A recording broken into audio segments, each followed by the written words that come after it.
এবার আপনাকে সুন্নাত শেখাচ্ছি। আল্লাহর নবী যখন ইফতার করতেন, নবীর মেনুতে কি থাকতো? রমজান হচ্ছে নেকি কামাই করে নেওয়ার মাস।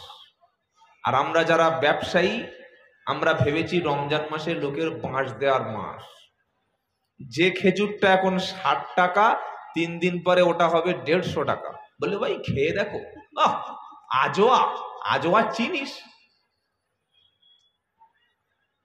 আপেল 100 টাকার আপেল 250 টাকা, বলে কাশ্মীরের মাল। কাশ্মীরের মাল মিথ্যে কথা হচ্ছে, ধান্দাবাজি, ভণ্ডামি।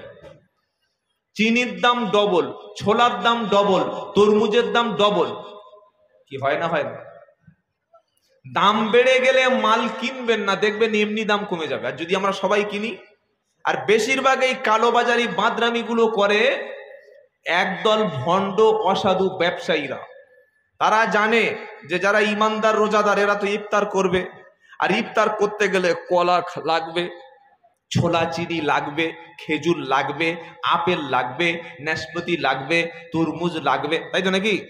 আর এরা কিনবে, এরা যখন আসবে তখন ঘাটটা চেপে ধরবো। আর সবাই যদি কেনা বন্ধ করে তখন মাল হাফ দামের বেশ। কি বুঝলেন বলেন? এবার আপনাকে সুন্নাত শেখাচ্ছি। আল্লাহর নবী যখন ইফতার করতেন, নবীর মেনুতে কি থাকতো? তরমুজ, আপেল, ছোলা, সিদ্ধ ছোলা, তারপরে আনারস, ডালিম, লিচু, চপ, মুড়ি, পেঁজিয়া, বেগুনি, তাই তো নাকি? হালিম জানা আছে? আম্মা জান আয়েশা সিদ্দিকা রাদিয়াল্লাহু তাআলা আনহা তিনি বলেন, নবীজি ইফতার যখন করতেন, আল্লাহর নবী ইফতারের শুরুতে তিনি খেজুর দিয়ে ইফতার শুরু করতেন। খেজুর খাওয়ার পরে তিনি পানি পান করতেন। খেজুর যদি না থাকে, পানি দিয়ে ইফতার করো। ইফতার মানে এই নয় যে রমজান মাস শেষ হয়ে গেলে তোমার ওয়েটটা 6 কেজি বেড়ে গেল। সবে বরাতে মেপেছে 80 কেজি, ঈদের পরের দিন মেপে দেখছে 86 কেজি। কত কেজি? জোরে বলো। 86 কেজি। বললে কেন? বললে আল্লাহ তো খেতে বলেছে, আল্লাহ সাথে সাথে বলেছে কুলু ওয়াশরাবু ওয়ালা তুসরিফু ইন্নাহু লা ইউহিব্বুল মুসরিফিন।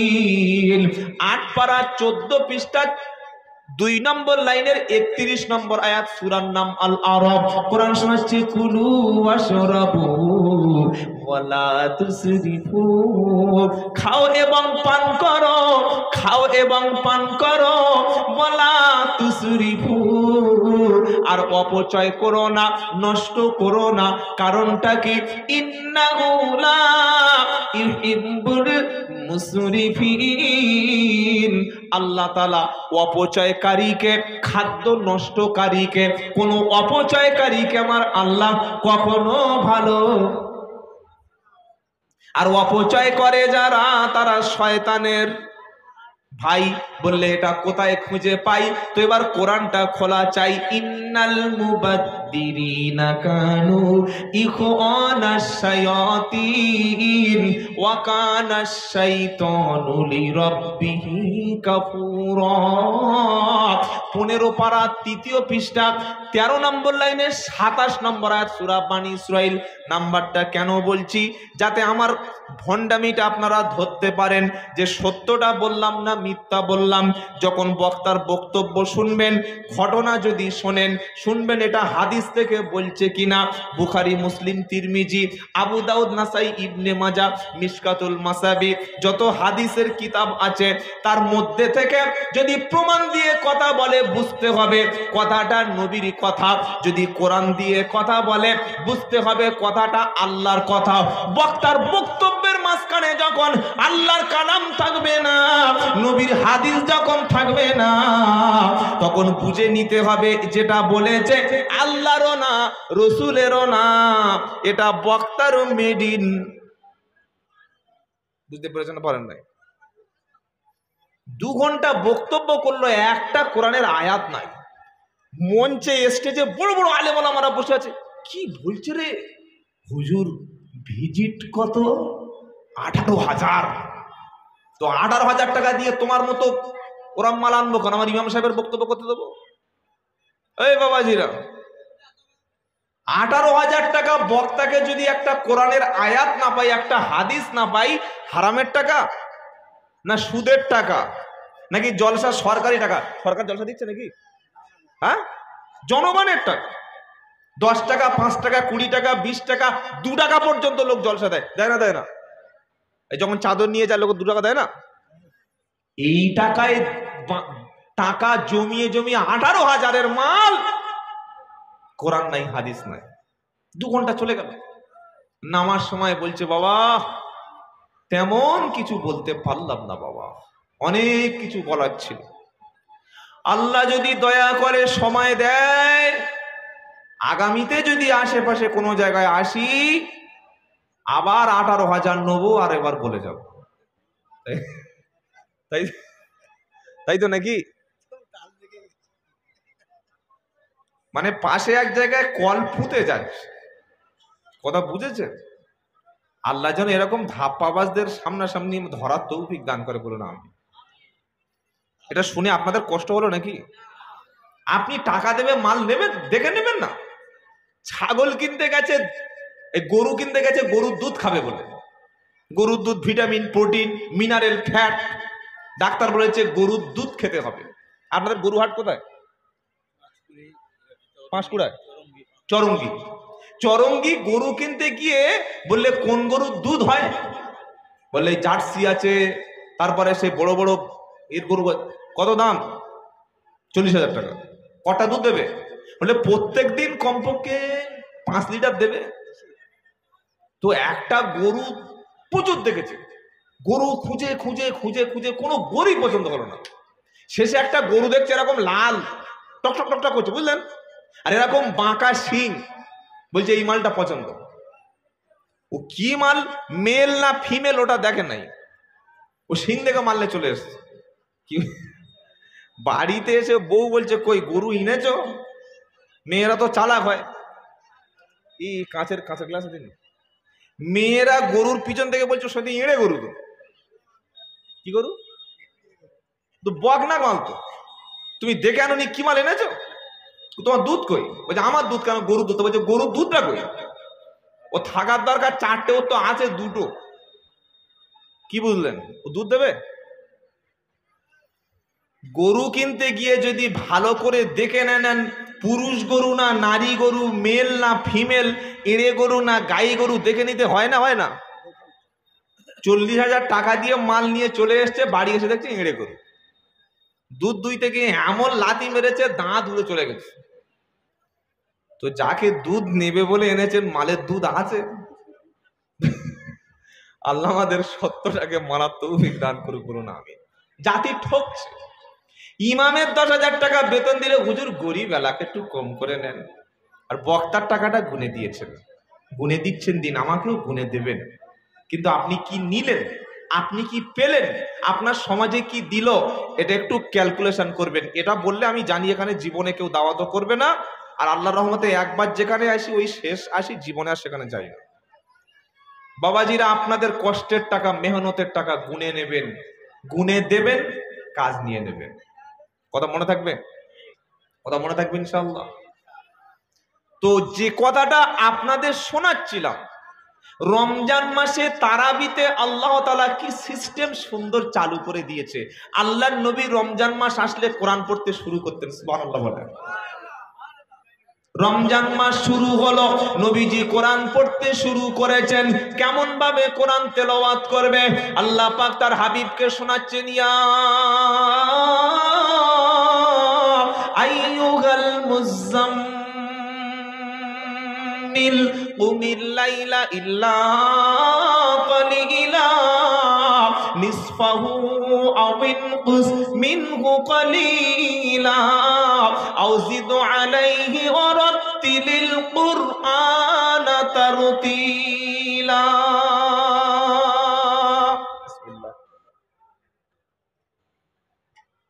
29 পারা সূরা মুজাম্মিলের 1 থেকে 4 নম্বর আয়াতে আল্লাহ পাক বলছে, আমার মুজাম্মিল, আল্লাহ তার হাবিবকে কুরআনুল কারীমের মধ্যে মুজাম্মিল বলে ডেকেছে, কম্বল ঢাকা ব্যক্তি, চাদর ঢাকা ব্যক্তি বলে ডেকে বলছে, ইয়া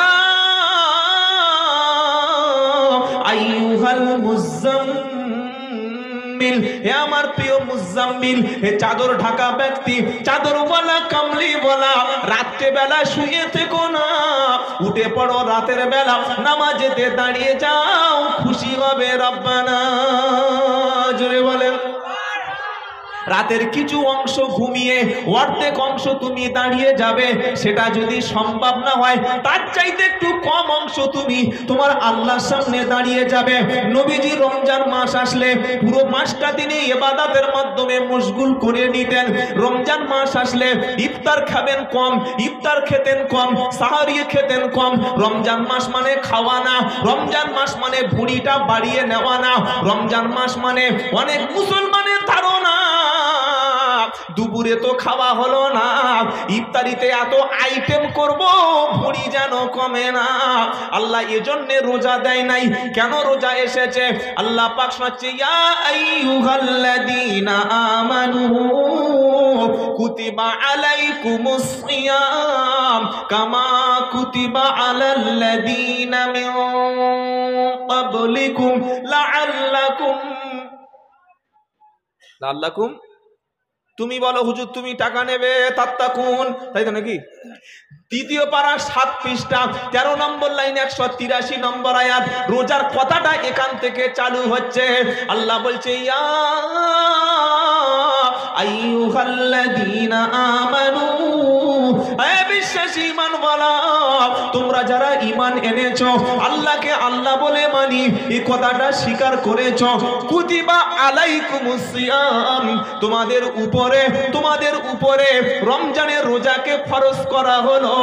শুধু তোমাদের উপরে না, যত নবী ছিল, মুসা, ঈসা, দাউদ, সুলাইমান, ইসহাক, ইয়াকুব, ইউসুফ, ইব্রাহিম, ইসমাইল, নূহ, আদম আলাইহিমুস সালাম, যত নবী ছিল, এমন একটা নবী ছিল না যে নবীকে রোজা করতে হতো না।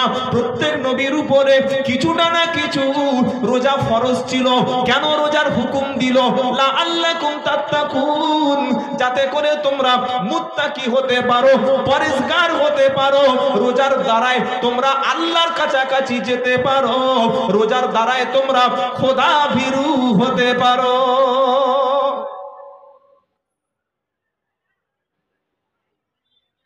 ইফতারে যখন বসেছেন, বসার আগে আপনার বাড়ির পাশে যারা বাস করে একটু খবর নেবেন যে তাদের ইফতার হচ্ছে কিনা। যে এতিম বাচ্চাটার মা মারা গেছে তার ইফতার আছে কিনা। যে বিধবা মা তার স্বামীকে হারিয়ে ফেলেছে, ওই বিধবা মা ইফতার পাচ্ছে তো। অনেক মুসলমান ইফতার করতে করতে তারাবির নামাজ কাজা, আজান হয়ে গেছে, খেজুর পানি দিয়ে শুরু হলো, কোন রকমের 3 রাকাত ফরজ, 2 রাকাত সুন্নাত, সুন্নাত নামাজ পড়ছে, বলছিস চপটা ঠান্ডা হয়ে যাচ্ছে রে, কি তাড়াতাড়ি করে লাভ মেরে এসে পড়েছে খাবার প্লেট, পড়েই আপেল আনারস যা আছে উড়িয়ে দিয়েছে। পাকা 40 মিনিট ইফতার করেছে, করে না 40 মিনিট। যখন উঠছে তখন আর দম ফেলতে পারছে না, সাপের মতো হাঁপাচ্ছে মালটা। এটা রোজা? এটা রোজা? ও জানে যে দুপুরে খায় নাই, রাতে এমন খাওয়া খাবো যেন সেই সেহরি পর্যন্ত ঢেকুর ওঠে। তারাবিতে গিয়ে পিছন থেকে এমন ঢেকুর তুলছে, হাফেজ সাহেব মনে করছে লোকমা দিচ্ছে। কি বুঝলেন? এত ঢেকুর তুলছে। হাফেজ সাহেব কোরআন পড়তে পড়তে গুলিয়ে 1 পারা থেকে 17 পারা, 2 পারা থেকে 29 পারা, 3 পারা থেকে 22 পারা চলে গেছে। এটা রোজা না। রোজার শিক্ষা এই, তুমি সারাদিন সাহারি থেকে ইফতার পর্যন্ত খাওনি, আল্লাহ পরীক্ষা করছে। বিশ্বের মধ্যে 50 কোটি মানুষ প্রতিদিন রাত্রে না খেয়ে ঘুমায়। আর আমার ভাই যারা ফিলিস্তিনে এখন বেঁচে আছে, যারা বাইতুল মুকাদ্দাস বাঁচানোর জন্য, মুসলমানদের প্রথম কিবলা বাঁচানোর জন্য, যারা নিজেদের জন্মভূমি মাতৃভূমি নবীদের বেশিরভাগ আল্লাহ পাক ফিলিস্তিনে পাঠিয়েছেন, এই পবিত্র জন্মভূমি বাঁচানোর জন্য লড়াই যারা করছে, এই ফিলিস্তিনিদের 7 থেকে 6 লাখ মুসলমান আজ 1 সপ্তাহ খাবার শেষ। তারা ঘাস আর গাছের পাতা খেয়ে বেঁচে আছে। এটা পেপারে খবরে কোনোদিন দেখেননি আপনারা? এটা দেখার পরে সন্ধ্যাবেলা ইফতারিতে 6 রকম আইটেম হয় কি করে? বউকে বলছে তোর আসরে নামাজ পড়তে হবে না, আসর নামাজ পড়তে হবে নি। বলে কেন? চপ ছোলা খেজুর রেডি কর। এটা রোজা না। রোজা মানে আপনি ত্যাগ করবেন, ডায়েট কন্ট্রোল করুন। আল্লাহ সবর করতে বলেছে, সবর করুন। আর আশেপাশে গরিব এতিম মিসকিন ফকির কারা আছে তাদের একটু খবর নিন। এতিম মিসকিনকে খাওয়াবেন, আল্লাহ এর জাযাটা জান্নাতে দান করবে। দুনিয়ায় কি খাবি ভাই? নবী বললেন রোজাদারের জন্য 2টি পুরস্কার। একটা পুরস্কার হলো ইফতারিতে, আরেকটা পুরস্কার হলো জান্নাতে। সুবহানাল্লাহ বলার দরকার ছিল? এখন বলতে হবে না, সেই রোজা 15টা হয়ে গেলে বলবেন। জোরে বলুন না সুবহানাল্লাহ। রোজাদারের জন্য 2টি পুরস্কার, একটা ইফতারিতে, আরেকটা পুরস্কার হলো আল্লাহর সামনে যেদিন দিদার হবে। আল্লাহ পাকের বান্দাকে, রোজাদার ব্যক্তিদের জন্য একটা স্পেশাল জান্নাতের দরওয়াজা রয়েছে, যে দরজার নাম হলো রাইহান, যার মানে হলো পিপাসা মুক্ত। এই রাইহান দরজা দিয়ে আল্লাহ রোজাদার বান্দারা যখন জান্নাতে প্রবেশ করবে, আল্লাহ পাক সেদিন বান্দাকে সবর করার জন্য, ধৈর্য ধরার জন্য জান্নাতে প্রবেশ করার সাথে সাথে সমস্ত রকম ফলমূলগুলো, খাদ্যগুলো তাদেরকে খেতে দেবে। বললে হুজুর খেতে দেবে কোত্থেকে বানাচ্ছো বলো? তো উজু থাকলে কোরআন খোলো। অবাশশিরিল্লাযীনা আমানু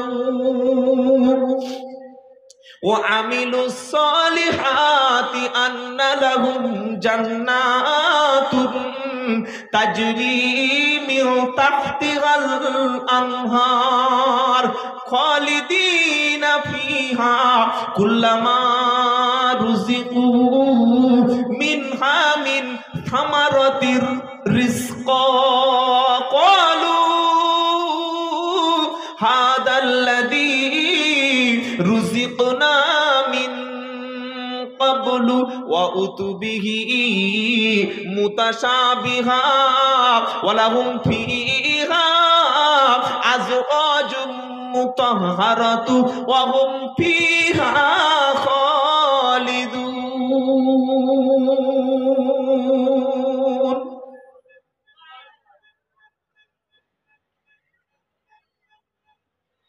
কোরআন শুনতে ভালো লাগে ইনশাআল্লাহ। আমরা তো ছেঁড়া ফাটা লোক, যারা প্রকৃত কারি তাদের তেলাওয়াত শুনলে যদি সামান্য ঈমান আপনার মধ্যে থাকে, চোখ থেকে পানি এসে যাবে। বলুন সুবহানাল্লাহ। নবীজি তেলাওয়াত করলে মুমিন তো দূরের কথা, কাফেররা বসে বসে কাঁদতেন। এটা কোরআনের সবচাইতে বড় মুজিজা। দুর্ভাগ্য জাতিকে কোরআন শেখাতে পারলাম না, বাপ হিসাবে ছেলেকে কোরআন জানাতে পারলাম না, স্বামী হিসাবে স্ত্রীর কাছে কোরআন তেলাওয়াত করতে শুনলাম না। অথচ আল্লাহর নবী আম্মাজান আয়েশা সিদ্দিকার উরুর উপরে মাথা দিয়ে শুয়ে মাঝে মাঝে কোরআন তেলাওয়াত করতেন। জোরে বলুন। এরকম কোন স্বামী আছে যে বিবির উরুর উপরে, কোলের উপর মাথা দিয়ে কোরআন তেলাওয়াত শুনেছি? আছে কোনো আল্লাহর ওলি? দেখি একটু হাত তোলেন দেখি। Tower fail. কি ফেল বলো? Tower fail. ও বিবির কোলের উপরে কোরআন কি শোনাবে? বিয়ের আগে যখন ভালোবাসা করে, যখন প্রেম করছিল, পার্কে নিয়ে এই উরুর উপরে মাথা দিয়ে শুয়ে শুয়ে গান করছে। কি জানেন, তোমার চোখটা যা সুন্দর, তোমার কানটা যা সুন্দর, তোমার ঠোঁটটা যা সুন্দর, তোমার যা চুল, যেন জান্নাতের খুশবু আসছে। এর ঈমান আছে? তুহি মেরি রব হে, তুহি মেরি সব হে, এই কথাটা যারা বলেছে তারা কাফের হয়ে গেছে। গার্লফ্রেন্ডকে বলছে তুই আমার রব। এ গান, হিন্দি গান আছে না, বলছে তুমি হিন্দি শোনো, আমি শুনি না, কিন্তু ওই মালটা শুনেছি। কারণ বক্তা হতে গেলে সব দোকানে যেতে হয়। কি বুঝলেন? গার্লফ্রেন্ডকে কোলের উপরে শুইয়ে নিয়ে 14ই ফেব্রুয়ারি বিয়ের 6 বছর আগে কোলে করে মানুষ করছে বাচ্চাটাকে পেলে পুষে। কি বুঝলেন? আর বলছে তুহি মেরি রব হে, তুহি মেরি, কথা বলে না? হ্যাঁ বলো বলো, আরে লোকমা দাও, তুই মেরি জান, মাল ধরে নেস।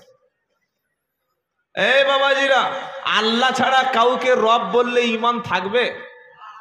কেউ যদি ইমাম সাহেবকে বলে ইমাম সাহেব তুমি আমার আল্লাহ জানো, তুমি আমার রব, তুমি আমাকে খাও, ও আল্লাহ, ঈমান থাকবে?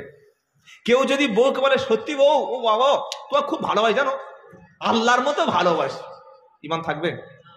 আল্লাহর মতো পৃথিবীতে কাউকে ভালোবাসা যায় না। আল্লাহ রসুলকে আল্লাহ ভালোবাসতে বলেছে, কিন্তু আল্লাহর পরের ভালোবাসা রসুলের। সুবহানাল্লাহ বলে। কেউ যদি বলে আল্লাহ যেমন ভালোবাসি ঠিক ওই রকম আল্লাহর মতোই রসুলের ভালোবাসি, ঈমান থাকবে না যাবে? চুপচাপ। আমি কি কবরস্থানে বক্তব্য করছি? কেউ যদি বলে আল্লাহকে যেমন ভালোবাসি রসুলকে ভালোবাসি, কিন্তু আল্লাহ আর রসুল দুজনে একই, দুজনকে সমান, দুজনের সমান, ঈমান থাকবে? আল্লাহকে ভালোবাসি, রসুলকে ভালোবাসি, তবে আল্লাহর পরেই হচ্ছে রসুলের স্থান, আর কারণ নয়। বলুন না সুবহানাল্লাহ। তাই তো কবি বলছে হে রসুল তোমার ভালোবাসি, অন্তর থেকে শুধু মুখে না। জোরে হবে না? এইবার সুবহানাল্লাহ বলো। ট্রাফিক জ্যাম, ওই কবরস্থানগুলো একটু ভরিয়ে দাও। একটু আগে আসেন বাবা, সামনে প্রত্যেকে, পিছনে তাকাবেন না, যার সামনে জায়গাটা আছে সে আগে আসেন। হে রাসূল, ভাই সবাই সবাই একটু জায়গা দিন, ওরা তো বসবে, কত আল্লাহর বান্দারা আসছে। আর ভাই যারা দাঁড়িয়ে আছেন, মহিলারা যাচ্ছে, আপনারা বুঝতে পারছেন না, একটু সাইড দিন না। এরা কারা ভাই? আসেন। লা ইলাহা ইল্লাল্লাহ, লা ইলাহা ইল্লাল্লাহ, লা ইলাহা ইল্লাল্লাহু মুহাম্মাদুর। হে রাসূল তোমার ভালোবাসি, অন্তর থেকে শুধু মুখে না, জান্নাতের আশায় শুধু নয় হে রাসূল, শুধু জাহান্নামের ভয় না। আরো জোরে নারে তাকবীর। তোমার পার আশায় মন ছুটে যায় মদিনা। হে রাসূল তবু কেন দেখা হলো না?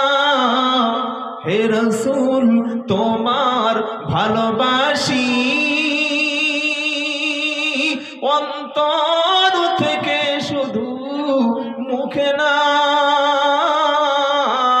জান্নাতের আশায় শুধু নয় হে রাসূল, শুধু জাহান্নামের ভয় না।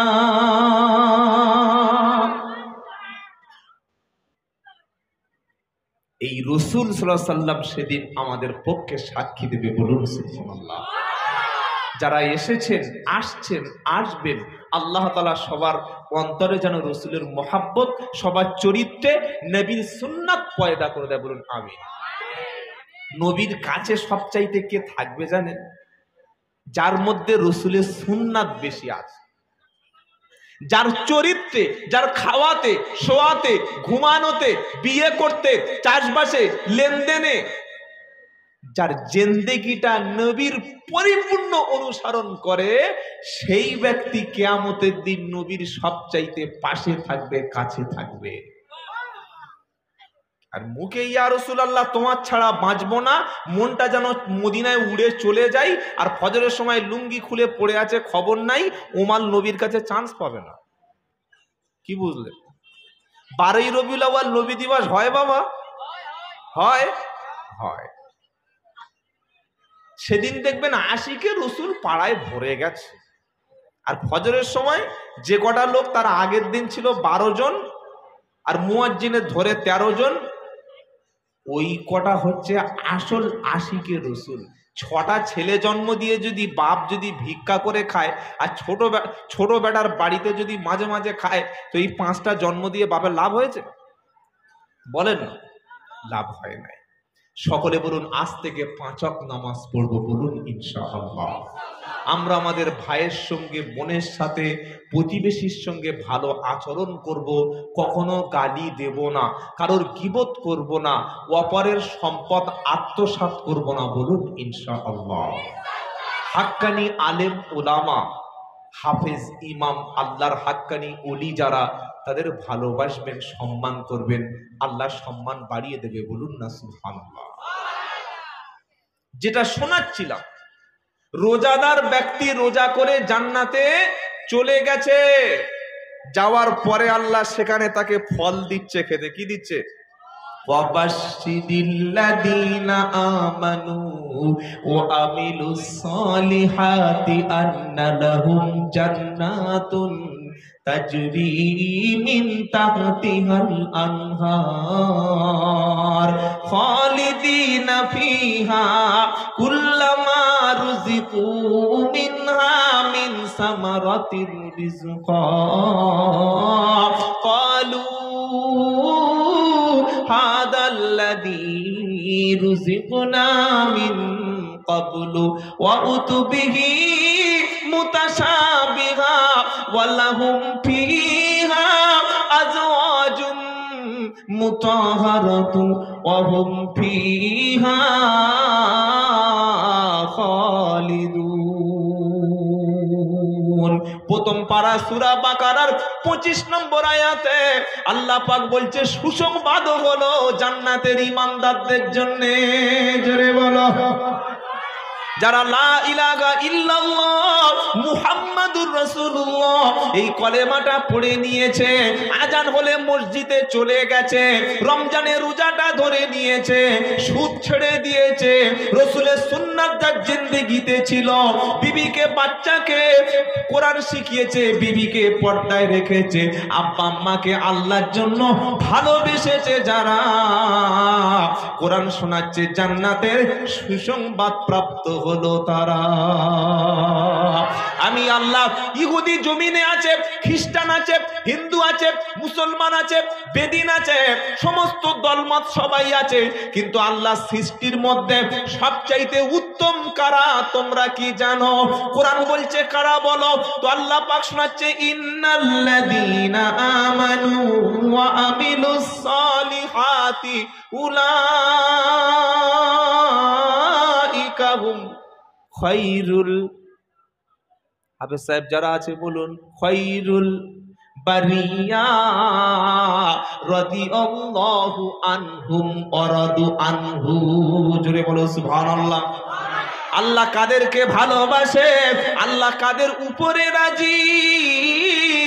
কোরআন শোনাচ্ছে নিশ্চয়ই ঈমান এনেছে যারা, ঈমান আনার পরে ভালো কাজ করেছে যারা, আল্লাহর পৃথিবীতে সৃষ্টির মধ্যে সবচাইতে উত্তম হলো তারা। তুমি যখন নামাজ পড়তে শুরু করেছো, তুমি যখন রমজানের রোজা ধরে নিয়েছো, তুমি যখন আল্লাহর হাক্কানি আলেম বান্দার কাছে বসে কোরআন শিখে নিয়েছো, তুমি যখন বাপ মাকে দুমুঠো খেতে দিয়েছো, তুমি যখন আল্লাহর উপরে যখন রাজি হয়ে গেছো, ওই আল্লাহ তখন তোমার উপরে রাজি। আর আল্লাহ যখন যার উপরে রাজি, জান্নাতে যাওয়া শুধু আছে, তোমার মৃত্যু পর্যন্ত বাকি। যদি বলো সুবহানাল্লাহ। কিয়ামতের দিন আল্লাহ ঈমানদারদের জন্য জান্নাতে যখন প্রবেশ করিয়ে দেবে, দেওয়ার পরে ঈমানদারদের সামনে তখন সব ফলগুলো দিয়ে দেবে, বলে খা। ঈমানদার জান্নাতে আপেল খাবে, বলবে আল্লাহ এই আপেল দুনিয়ায় খেয়েছিলাম, নাশপাতি খাবে, আঙ্গুর খাবে, সমস্ত ফল খাবে, বলবে রব্বানা এই ফল তো দুনিয়ায় খেয়েছিলাম। ফেরেশতারা বলবে আরে একবার দিয়ে দেখ মুখে, দুনিয়ায় শাশুড়ি শ্বশুর বাড়ি ভাড়া বাড়ি আত্মীয় স্বজনের বাড়িতে যে মাল খেয়েছিলে তার মধ্যে পোকা ছিল, দুটো একটা পচা ছিল, দুটো একটা টক ছিল। সব আঙ্গুর মিষ্টি হয় নাকি? বাজারে বিক্রি হচ্ছে ন্যাংরা আম, কি আম বলো? ন্যাংরা ল্যাংড়া, 100 টাকা কেজি, বলছে একদম পুরো মধুর মতো মিষ্টি। কিনে এনে মুখে দিয়ে বলছে বাবা বাঘের পিছনে দিলে বাঘ 300 কিলোমিটার পালাবে। মিষ্টি না টক? বলো। রমজান মাসে বিক্রি হচ্ছে তরমুজ, কি বিক্রি হচ্ছে? তরমুজ। যে বিক্রি করছে বলছে ভাই মালটার ভিতরে লাল, দোকানদার বলছে লাল, কাস্টমার বলছে বুঝলে কি করে, দেখি না এটা লাল নয়, আরেকটা নিল, 3 বার চাপড়ে দিল। কাস্টমারকে ধোকা দেওয়ার জন্য বলছে টুকটুকে লাল, কেটে দেখে নিতে পারো, বলছে না এখন কাটবো না, মাছি বসবে। বাড়িতে গেল, কেটে দেখলো লালের বদলে তখন সাদা, বলছে ওটা পাকা শয়তান। আর বলবো নাকি? বিবি বলছে এই মাল দেখে আনে, এবার নিয়ে চলে যাও। এখানে বলল লাল, বাড়িতে গিয়ে দেখছে সাদা। আল্লাহ বলছে যে ফল তোকে খেতে দেব, আপেল খাবি সবগুলো মিষ্টি, আঙ্গুর খাবি সবগুলো মিষ্টি, আম খাবি সবগুলো মিষ্টি। ও মাল পৃথিবীতে কখনো চোখে দেখিস না। ওটা বান্দা যখন খাবে, খাবে আর বলবে আলহামদুলিল্লাহিল্লাযী হাদানা লিহাদা ওমা কুন্না লিনাহতাদিয়া লাউলা আন হাদানাল্লাহ লাকাদ জাআত রুসুলুনা রাব্বিনা বিল হাক্কি ওয়া নুদু আন তিলকুমুল জান্নাতু উরিসতুমুহা বিমা কুনতুম তা'মালুন। 8 পারা সূরা আরাফের 42 নম্বর আয়াতে 12, 13, 14, 15 নম্বর লাইনেতে আল্লাহ পাক শোনাচ্ছে জান্নাতের মধ্যে জান্নাতি ব্যক্তিরা, রোজাদার ব্যক্তিরা ফল খাবে আনন্দ করে, খাবার খাবে, খাওয়ার পরে বলবে আলহামদুলিল্লাহিল্লাযী হাদানা লিহাদা। সমস্ত প্রশংসা সেই আল্লাহর, যে আল্লাহ আমাকে হেদায়েত নসিব করেছেন। ছিল পৃথিবীতে 700 কোটি মানুষ, তার মধ্যে আমার মতো গুনাহগারকে কলেমা পড়ার সুযোগ দিয়েছে, এটা আল্লাহর পক্ষ থেকে হেদায়াত। পাড়ায় ছিল 500 ঘর মুসলিম, তার মধ্যে আমিও ছিলাম মুসলিম, কিন্তু কেউ নামাজ পড়তো না। আল্লাহ আমাকে নামাজ পড়ার ক্ষমতা দিয়েছিল। আমরা 5 ভাই ছিলাম, কেউ কখনো হাফেজ হতে পারিনি, আলেম হতে পারিনি। আল্লাহ আমাকে সৌভাগ্য দিয়েছিল, তাই আমি কোরআন শিখে কোরআন ধরে নিয়েছি। এটা আল্লাহর পক্ষ থেকে হেদায়াত। সেদিন জান্নাতি ব্যক্তিরা বলবে আলহামদুলিল্লাহিল্লাযী হাদানা লিহাদা। সমস্ত প্রশংসা সেই আল্লাহর, যিনি আমাকে হেদায়েত দান করেছেন। জোরে বলুন সুবহানাল্লাহ। ওয়া মা কুন্না লিনাহতাদিয়া লাউলা আন হাদানাল্লাহ। আল্লাহ যদি না হেদায়েত করতেন আমরা কখনো হেদায়েত হতে পারতাম না। পারতাম? কার হাতে হেদায়েত? আল্লাহ। সুবহানাল্লাহ, সুবহানাল্লাহ। কত বড় ভাগ্যবান আমরা যে মাথায় টুপি দিয়ে বসে বসে কোরআন শুনছি, মাঝে মাঝে দরুদ পড়ছি, সুবহানাল্লাহ বলছি। সুবহানাল্লাহ বলতে ইচ্ছা করলো না? আল্লাহর পক্ষ থেকে এটা জান্নাতি ব্যক্তিরা খাবে, আনন্দ করবে। ওই সময় আল্লাহ ডাক দেবে। কে ডাক দেবে? ডাক দেবে তো তিনি, জান্নাতের মালিক যিনি। ডাক দিচ্ছেন তিনি, জান্নাতের মালিক যিনি। তিনি কি বলবেন জানেন? অনুদু আনতিল কুমুল জান্নাতু উরিসতুমুহা বিমা কুনতুম তা'মালুন।